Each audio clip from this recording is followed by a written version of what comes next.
Welcome back. In today's video we are going to discuss about lookup function. There are two forms of lookup function. One is vector form and another is array form. We will see how these two forms of lookup function work. Let's start. तो जैसा कि हम यहाँ पर देख रहे हैं कि हमें एक टेबल दी गई है जिसमें आपको दो चीज़ मेंशन करी गई हैं. One is frequency and another is colour. ठीक है, तो आपको कुछ फ्रीक्वेंसीज दी गई हैं, उसके करस्पॉन्डिंग आपको कुछ कलर्स दिए गए हैं. ठीक है, जैसे कि आपकी अगर फ्रीक्वेंसी 4.14 होगी तब उसका कलर कैसा दिखाना चाहिए? रेड. जब आपकी फ्रीक्वेंसी 4.19 है तब आपका कलर ऑरेंज. जब आपकी फ्रीक्वेंसी 5.17 है देन कलर इज येलो. है ना. तो इस तरीके से कुछ डेटा दिया गया है आपको. अब आपको इसमें लुकअप फंक्शन को अप्लाई करना है. तो देखिए लुकअप फंक्शन का बेसिकली काम क्या होता है? लुक अप, मतलब देखने के लिए कोई चीज़ आप यूज़ कर रहे हैं उस फंक्शन को.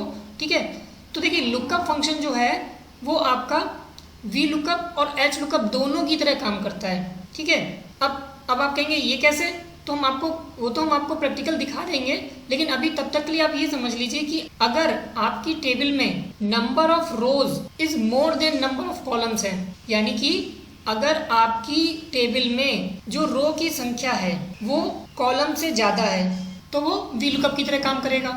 और अगर number of columns number of रोज से ज़्यादा है, ठीक है, तो वो एच लुकअप की तरह काम करेगा. समझ रहे हैं? तो चलिए हम लोग इसको देखते हैं कैसे अप्लाई करते हैं. सपोज हमने यहाँ पर लगाया function equals to LOOKUP lookup. देखिए लुकअप के दो फॉर्म आ गए आपके पास. एक आ गया आपका एरे फॉर्म, एक आ गया आपका वेक्टर फॉर्म. ठीक है, तो हम यहाँ पर सपोज हमने वैल्यू ले ली यहाँ पर 4.19. ठीक है, जो कि आपकी G12 में है, और कॉमा करके हमने ये एरे फॉर्म ले लिया. हमने यहाँ से लेके यहाँ तक की वैल्यू को सिलेक्ट कर लिया. ठीक है, तो हमारा जो रिजल्ट आना चाहिए वो आना चाहिए ऑरेंज. तो क्या ये हमें सही रिजल्ट देगा? तो चलिए देखते हैं. हमने एंटर किया तो देखिए ऑरेंज आ गया. क्यों? क्योंकि 4.19 जब आपकी फ्रीक्वेंसी है तो उस समय कलर आपका क्या है? ऑरेंज. अच्छा, यहाँ पर वैल्यू बदल के देखते हैं. G14 कर लेते हैं, है ना. तो G14 पे 5.77 है तो क्या कलर ग्रीन आ रहा है? हाँ, ग्रीन आ रहा है. ये तो वो बात रही जब हमने वो वैल्यू पुट करी जो वैल्यू प्रेजेंट है हमारी टेबल में. लेकिन अगर हम कुछ ऐसी वैल्यू पुट करते हैं जो इस टेबल में ना हो, सपोज इक्वल्स टू LOOKUP, हमने लुकअप लगाया और हमने अब वैल्यू दे दी यहाँ पर सपोज 5. ठीक है, या 5.2 कुछ भी कह दीजिए, 5.2 दे दी. ठीक है, तो अब क्या रिजल्ट आएगा? अब तो हमने ऐसी वैल्यू दी है जो वैल्यू यहाँ पर प्रेजेंट ही नहीं है. ठीक है, तो क्या आंसर आएगा? देखिए हम आपको बता दें कि लुकअप फंक्शन में जब आप वो वैल्यू पुट करते हैं जो वैल्यू उस डेटा में नहीं होती या इन बिटवीन होती है उसमें, ठीक है, तो वो आपको क्या करता है कि उससे लीस्ट वैल्यू का रिजल्ट देता है. यानी कि अगर आप 5.2 की बात करें तो वो आएगा इन बिटवीन 5.17 और 5.77 के बीच में. ठीक है, तो आपको जो रिजल्ट मिलने वाला, देखिए 5.77 5.2 से तो बड़ी है. ठीक है, तो बाद की तो बात करेगा ही नहीं, वो उससे छोटे की बात करेगा. अब आप कहेंगे छोटे तो 3 है, 5.17 भी, 4.19 भी और 4.14 भी, लेकिन ये मैक्सिमम वाली वैल्यू का रिजल्ट देगा. यानी कि जो इससे जस्ट छोटा होगा, यानी कि 5.2 से जस्ट छोटा कौन सा है? 5.17. तो उसका जो रिजल्ट आएगा वो आना चाहिए येलो. तो देखिए क्या येलो आ रहा है? देखिए येलो आ गया. समझ रहे हैं? अच्छा, अब सपोज मान लीजिए आपने फिर से इस पर अप्लाई किया, LOOKUP लुकअप फंक्शन फिर से अप्लाई किया, और अब आपने मान लीजिए यहाँ पर 8 वैल्यू दे दी. ठीक है, और अब आपने यहाँ पर पूरी रेंज सेलेक्ट कर ली. ठीक है, अब आप एंटर करते हैं तो देखिए क्या आ रहा है ब्लू, क्योंकि उससे छोटी वैल्यू क्या है? 6.39, है ना. और उसके करस्पॉन्डिंग कलर जो है वो क्या है? ब्लू है ना. अच्छा, अब आप एक ऐसी वैल्यू देते हैं जो उस डेटा में ही नहीं है लेकिन उससे छोटी है. यानी कि सबसे छोटी वैल्यू आपकी यहाँ पर कितनी है? 4.14. ठीक है, तो अब 4.14 तो देगा नहीं, तब क्या करेगा? तो उसमें भी देख लीजिए आपको एरर देगा. LOOKUP lookup. ठीक है, अब आपने सपोज यहाँ पर 3.2 चेक करना चाहा और अब आपने इस पर अप्लाई किया इसको। ठीक है, तो देखिए क्या आ गया, नॉट एप्लीकेबल टाइप की एरर आ गई, यानी कि आपके डेटा में इतनी छोटी वैल्यू तो है ही नहीं जिसका वो रिजल्ट दे सके। ठीक है, या जो भी आप वैल्यू देख रहे हैं उससे छोटी वैल्यू का कोई रिजल्ट नहीं है यहाँ पर, तो वो यहाँ पर आपको नॉट एप्लीकेबल टाइप की एरर दे देगा। ठीक है, अच्छा, अब इसी को हम लोग अगर हम लोग ट्रांसपोज करके लिख लें, सपोज हमने यहाँ पर इसको कर लिया ट्रांसपोज इस तरीके से। ठीक है, अब हम लोग इस पर अप्लाई करके देखें तो हमने क्या करा, इक्वल्स टू किया, LOOKUP लुकअप लगाया और हमने यहाँ पर ले लिया इस वैल्यू को। ठीक है, कॉमा कर लिया और अब हमने यहाँ से लेके यहाँ तक की रेंज सेलेक्ट कर ली। आप कोई भी कर सकते हैं, हम जरूरी नहीं है 4.19 को ही लेके चल रहे हैं। ठीक है, अब उसके करस्पॉन्डिंग रिजल्ट जो आना चाहिए वो ऑरेंज आना है। ठीक है, ये चीज़ है। अब यहाँ पर वैल्यू चेंज कर लीजिए, 09 कर लीजिए, है ना, तो देखिए उसके करस्पॉन्डिंग रिजल्ट क्या आ गया, येलो, है ना। तो देखिए सबसे आसान तरीका है इसको यूज़ करने का। ठीक है, सबसे छोटा सिंटेक्स लिखना पड़ता है, ना आपको कॉलम इंडेक्स से मतलब है, ना रो इंडेक्स से मतलब है। ठीक है, ना बाकी चीज़ों से मतलब है। आप सिंपल सी 2 वैल्यू दे के ही आप आंसर पा सकते हैं, है ना, कि आपने 2 पैरामीटर पास किए और आपको रिजल्ट मिल गया, सबसे ज़्यादा बेनिफिशियल है ना। और ये दोनों तरीके का काम करता है। ठीक है, हॉरिजॉन्टल भी काम कर रहा है और वर्टिकल भी काम कर रहा है। ठीक है, एक तो ये तरीका हो गया। अच्छा, अब देखिए यहाँ पर तो एक ही चीज़ थी, है ना, फ्रीक्वेंसी दी गई थी और आपको कलर निकालना था, है ना। आप यहाँ पर भी अप्लाई कर सकते हैं, जैसे मान लीजिए यहाँ पर आपको ईयर दिए गए हैं और उसके करस्पॉन्डिंग आपको सेविंग्स दी गई हैं, तो इक्वल्स टू करा आपने LOOKUP लुकअप किया मान लीजिए। ठीक है, मान लीजिए आप 2016 की सेविंग देखना चाहते हैं, तो आपने ये किया और आपने यहाँ से लेके यहाँ तक सिलेक्ट कर लिया और 2016 की जो सेविंग है वो है आपकी 72,600। तो देखिए ये रिजल्ट आ गया। हम आपको एक ख़ास बात बता दें कि नोट करने वाली बात है कि जब भी आप लुकअप फंक्शन अप्लाई करेंगे, ठीक है, तो आपने देखा ना यहाँ पर किस तरह से एरर आ जाती है। जब भी आप लुकअप फंक्शन अप्लाई करेंगे तो देखिए जिस पर वैल्यू आप चेक कर रहे हैं, यानी कि जो वैल्यू के करस्पॉन्डिंग आप रिजल्ट चेक कर रहे हैं वो असेंडिंग ऑर्डर में होनी चाहिए। ठीक है ना, असेंडिंग ऑर्डर में होगी तभी सही रिजल्ट मिलेगा। ठीक है, ये जरूर ध्यान रखिएगा। तो देखिए इस तरीके से आप रिजल्ट निकाल लेते हैं। फिर मान लीजिए यहाँ पर आ जाते हैं, ये आपका पुराना डेटा है, इसमें हम अप्लाई करके देखते हैं। तो देखिए यहाँ पर आपने क्या करा, इक्वल्स टू LOOKUP लुकअप लगाया आपने। ठीक है, मान लीजिए पेशेंट नंबर आईडी जो है इसकी P105, ठीक है, वो कितनी फीस पे करते हैं वो देखना चाहते हैं। सपोज आपने कॉमा लगाया और यहाँ से लेके आपने यहाँ तक सेलेक्ट कर लिया।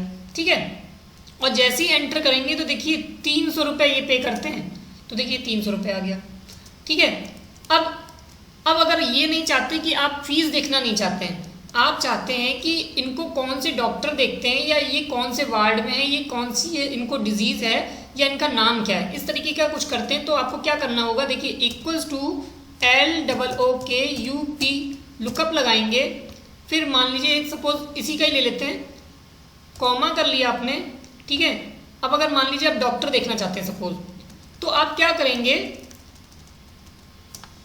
फीस वाले कॉलम को छोड़ देंगे। ठीक है, अब देखिए रिजल्ट क्या आएगा, इनको कौन देखते हैं, डॉक्टर गुलाटी देखते हैं। ठीक है, अच्छा, फिर अगर मान लीजिए आप इनकी डिजीज़ देखना चाहते हैं तो इक्वल्स टू LOOKUP लुकअप करेंगे और सपोज इन्हीं का देख लेते हैं। ठीक है, कॉमा कर लेते हैं और आपने क्या किया, यहाँ तक डिजीज़ तक का सिलेक्ट कर लिया। ठीक है, अब एंटर करेंगे तो देखिए इनको फीवर है फीवर। ठीक है, इसी तरीके से अगर इस पेशेंट का नाम जानना चाहते हैं उस आईडी से तो वो भी कर सकते हैं। इक्वल्स टू LOOKUP लुकअप किया आपने। ठीक है, आपने पेशेंट आईडी सिलेक्ट करी, कॉमा किया और आपने अब की बार इन दो कॉलम को सिलेक्ट कर लिया। ठीक है, अब एंटर करिए तो देखिए पेशेंट आईडी आपकी P105 जिसका पेशेंट नेम क्या है अमित। तो आप यहाँ पर देख रहे होंगे कि ये लुकअप कैसे काम कर रहा है, यानी कि ये जो वैल्यू सर्च करता है वो पहले कॉलम से मैच कराता है। ठीक है, यानी कि वो आपके पहले कॉलम से वैल्यू मैच कराता है और उसके करस्पॉन्डिंग जो आपकी टेबल का लास्ट कॉलम होगा, यानी कि आपके डेटा में कितने कॉलम है उनसे मतलब नहीं है, आपने जो रेंज ली है उस फॉर्मूले के अंदर उसका जो लास्ट कॉलम होगा उससे रिजल्ट देगा। ठीक है, यानी कि उसके करस्पॉन्डिंग जो वैल्यू मैच करेगी वो उस कॉलम से रिजल्ट देगा। तो इसी तरीके से देखिए हमने देखा कि जब हमने फीस तक सिलेक्ट करा तो वो फीस, जब डॉक्टर तक हमने सिलेक्ट किया रेंज को तो वो डॉक्टर दे देगा, डिजीज का दिया तो डिजीज दे दिया, पेशेंट नेम लिया तो पेशेंट नेम तक का दे दिया। ठीक है, अच्छा अब वहीं पे बात करते हैं कि हमें ये तो पता चल गया कि फर्स्ट और लास्ट से देता है, लेकिन मान लीजिए अब हमें एक रेंज फिक्स करके ही रखनी है। ठीक है, हम चाहते हैं कि हम कुछ ऐसा करें कि हमारे पास इतनी फ्लेक्सिबिलिटी तो हो कि हम रेंज, ये पूरा डेटा हमें पता हो और उसी के अकॉर्डिंग हम जो भी चाहें वो निकालना चाहें वो निकाल लें। ठीक है, तो जैसे मान लीजिए ये आपकी पेशेंट आईडी है, हम इसको यहाँ पर कॉपी कर लाते हैं और यहाँ पर सपोज पेस्ट कर लेते हैं। ठीक है, अच्छा अब मान लीजिए यहाँ पर पेशेंट आईडी आपने कर ली P101, इस तरीके से आप पेशेंट आईडी लिख लें। तो देखिए अब अगर यहाँ पर पेशेंट नेम जानना है, ठीक है, तो पेशेंट नेम जानना है तो फिर अलग अलग तरीके से आपको रेंज लेनी पड़ेगी। ठीक है, तो वो हम ना करके हम यहाँ पर क्या अप्लाई करने वाले हैं, लुकअप का वेक्टर फॉर्म यूज़ करने वाले हैं। अब वो क्यों यूज़ करने वाले हैं वो भी हम आपको बता दें।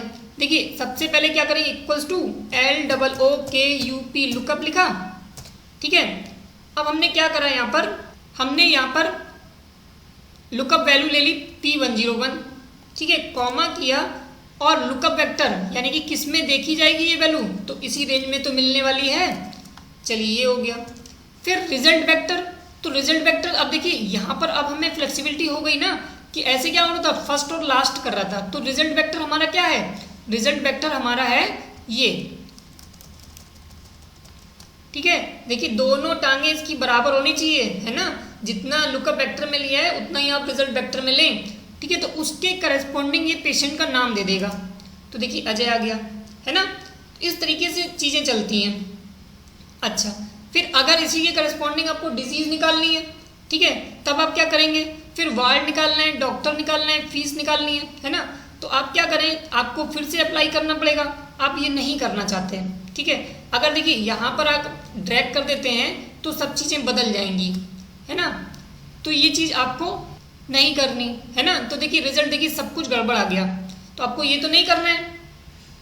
तो आपको क्या करना है, आपको सिंपल सा काम यहाँ क्या करना है कि आप यहाँ पर इस वैल्यू को फिक्स रखना चाहते हैं ना, ठीक है, तो F4 प्रेस कर लीजिए, तो ये वैल्यू फिक्स हो गई P101, क्योंकि इसी के करस्पॉन्डिंग तो इसकी patient name, disease, ward, doctor, fees निकालनी है। ठीक है, अच्छा फिर ये आपका लुकअप वेक्टर भी तो सेम रहेगा कि आप पहले कॉलम से ही तो वैल्यू मैच करा रहे हैं, तो आप इसको भी फिक्स कर लीजिए। आपने इसको भी फिक्स कर लिया। ठीक है, अब B2 से B11 मत फिक्स करिए, है ना, ये वाली तीसरी वाली जो है वो बदलनी चाहिए, यानी कि जैसे ही आप इधर बढ़ेंगे कॉलम में, ठीक है, मूव करेंगे, ठीक है, तो वो वैल्यू चेंज होती जानी चाहिए। बस इतना आपको काम करना है। और ये देखिए आपका यहाँ पर रिजल्ट क्या आ गया, अजय। अब यहाँ से यहाँ तक जब आप ड्रैग करेंगे तो देखिए आपको रिजल्ट क्या मिल गया। देखिए पेशेंट आईडी क्या थी, P101, पेशेंट नेम क्या था, अजय, डिजीज क्या थी, कोल्ड, वार्ड क्या था, जनरल, डॉक्टर क्या थे, गुलाटी, और फीस क्या थी, 300, है ना। तो देखिए इस तरीके से बन जाता है आपका। अब देखिए अब आप चाहते क्या हैं कि आप चाहते हैं कि हम जैसे ही यहाँ पर पेशेंट आईडी बदलें, ठीक है, हम जैसे ही यहाँ पर पेशेंट आईडी बदलें उसके करस्पॉन्डिंग यहाँ पर सारा रिजल्ट आ जाए। तो एक तो ये तरीका है कि आप यहाँ पर मैनुअल जाके बदलें बैठ के, ठीक है, तो देखिए विजय का आ गया, है ना, आप यहाँ पर 5 कर लें तो ये P105 की पूरी डिटेल आ गई। ठीक है, तो कुछ ऐसा ना हो जाए कि हम यहाँ पर एक लिस्ट हमें मिल जाए और उस लिस्ट को हम लोग सिलेक्ट कर लिया करें, ठीक है, उसके हिसाब से वो हमें रिजल्ट दे दिया करें। तो देखिए उसका भी एक तरीका ये है कि आप जाएं डेटा वाले टैब पे क्लिक करें और डेटा वैलिडेशन पे जाएं और यहाँ पर डेटा वैलिडेशन पे क्लिक कर लें और यहाँ पर एनी वैल्यू की जगह आप क्या कर लें, लिस्ट पे क्लिक कर लें और यहाँ पर सोर्स आ रहा है इस पर क्लिक करें और यहाँ से वो रेंज ले लें जो रेंज आप चाहते हैं। यही तो आपकी आईडीज़ हैं, ठीक है। आपने इसको सिलेक्ट कर लिया P101 से P110 तक और ओके कर लिया, ठीक है। तो देखिए यहाँ पर आपको ड्रॉप डाउन बटन मिल के आ जाएगा। तो यहाँ पर जब आप क्लिक करेंगे तो देखिए वो सारी आईडीज़ आपको दिखने लगेगी। तो आप जो भी आईडी सिलेक्ट कर लीजिए उसके करस्पॉन्डिंग ये रिजल्ट आपको दे देगा, है ना। तो देखिए उसके करस्पॉन्डिंग ये आपको रिजल्ट देने लगेगा, ठीक है। आप यहाँ से कुछ और बदल दीजिए। तो देखिए P109 की सारी डिटेल देने लगा, है ना। तो ये तरीका होता है आपका, यानी कि आप लुकअप के दोनों फॉर्म किस तरीके से अप्लाई कर सकते हैं वो आपने देखा कैसे करा। अब चलिए कुछ डेटा और चेंज कर लेते हैं, उस पर देख लेते हैं। ये मान लीजिए आपकी 2014, 15, 16, 17, 18, 19 ये कुछ ईयर्स दिए गए हैं, उसके करस्पॉन्डिंग ये आपकी इनकम दी गई है, उसके करस्पॉन्डिंग ये टैक्स है, एक्सपेंसेस है और सेविंग है, ठीक है। तो इस तरीके का अगर आप डेटा चाहते हैं तब आप क्या कर सकते हैं। तो देखिए यहाँ से लेके आपने सपोज यहाँ तक तो इसको कर लिया कॉपी और सपोज यहाँ पे कर लिया आपने पेस्ट, ठीक है। तो अब आपको ज़रूरत पड़ेगी यहाँ पर ईयर की, ठीक है। तो एक तरीका तो ये कि आप यहाँ से ईयर को कॉपी कर लें और यहाँ पर पेस्ट कर लें, ठीक है। अब इसके करस्पॉन्डिंग आपको निकालना है तो आप सिंपल सा तरीका क्या है, आप सिंपल काम करें। अब आप यहाँ पर फॉर्मूला लगाएं =LOOKUP, लुकअप आपने लगाया, ठीक है। ये वैल्यू ले ली, कॉमा किया आपने और अब आपका लुकअप वेक्टर क्या है, ये है। तो आपने इसको कर लिया फिक्स, कॉमा, और रिजल्ट वेक्टर क्या है आपका, ये है। आपने इसको कर लिया फिक्स, F4 प्रेस करेंगे फिक्स हो जाएगा, ठीक है। एंटर कर दीजिए। तो ये देखिए इसके करस्पॉन्डिंग आपकी इनकम आ गई। अब आप इसी को ड्रैग कर लाइए, ठीक है। तो देखिए वही सारे रिजल्ट आ गए, है ना। अब देखिए अब अगर मान लीजिए आप इस पर अप्लाई करेंगे, इसको इस पर अप्लाई करेंगे तो गड़बड़ हो जाएगा, है ना। आप अगर इसको इस पर अप्लाई करेंगे तो चीज़ें गलत हो जाएंगी। अब देखिए अगर आप यहाँ से सोचते हैं कि इसको हम यहाँ पर ड्रैग करके कर लें तो देखिए आपका सारा रिजल्ट गड़बड़ हो जाएगा। क्यों? क्योंकि आपने तो सबको फिक्स कर रखा है, ठीक है। तो आपने ऐसा तो नहीं कहा था कि हम इधर नहीं मूव करेंगे, इधर मूव नहीं करेंगे, है ना। आपने तो उसको फिक्स कर लिया था। तो इस तरीके से आपका ये डेटा तो गलत हो जाएगा। तो आपको करना क्या होगा, आपको बेसिकली करना ये होगा कि आप क्या करें, जब भी आप फॉर्मूला अप्लाई करें, ठीक है, तो आपको ये ध्यान रखना होगा कि हमें किधर मूव करना है और किधर मूव नहीं करना, ठीक है। यानी कि अगर मान लीजिए आप ये वैल्यू ले रहे हैं तो ये वैल्यू जो है वो आप जब डाउन मूव करेंगे, ठीक है, तब तो बदले, लेकिन जब आप उस रो में मूव करें तब ना बदले। अब सपोज आप चाहते हैं कि यहाँ पर हम फॉर्मूला अप्लाई करें और ये हमारी पूरी table as it is fill हो जाए, है ना। जैसा हमारा ये डेटा था उसके अकॉर्डिंग यहाँ पर ये पूरी फिल हो जाए और हम यूज़ करें लुकअप फंक्शन का, ठीक है। तो इसमें थोड़ा सा आपको प्रिकॉशन रखना पड़ेगा कि कौन सी सेल को फिक्स करना है, सेल को फिक्स करना है या उस पर्टिकुलर कॉलम को फिक्स करना है या उस पर्टिकुलर रो को फिक्स करना है, ठीक है। हो सकता है आपको कोई डाउट लगे यहाँ पर समझने में, तो इसके लिए भी हमने एक सेल रेफरेंसिंग का वीडियो बना दिया है। अगर आपने वो नहीं देखा तो हम उसका लिंक आपको आई बटन में दे देंगे, आप उसको देख लीजिएगा तो आपको वो भी चीज़ क्लियर हो जाएगी कैसे सेल रेफरेंसिंग होती है, ठीक है। तो हम यहाँ पर देखिए क्या करने जा रहे हैं, इक्वल्स टू कर रहे हैं LOOKUP, लुकअप फंक्शन अप्लाई करने जा रहे हैं, ठीक है। और हमने यहाँ पर ये वैल्यू ले ली। अगर हम इस तरह से वैल्यू ले लेंगे तो ये तो चेंज होती जाएगी अगर हम ड्रैग करेंगे, है ना। तो हमें ये नहीं करना, हमने प्रेस किया F4, F4 कर देंगे तो ये तो हर के लिए फिक्स हो जाएगी, है ना। तो फिर हम F4 प्रेस कर रहे हैं।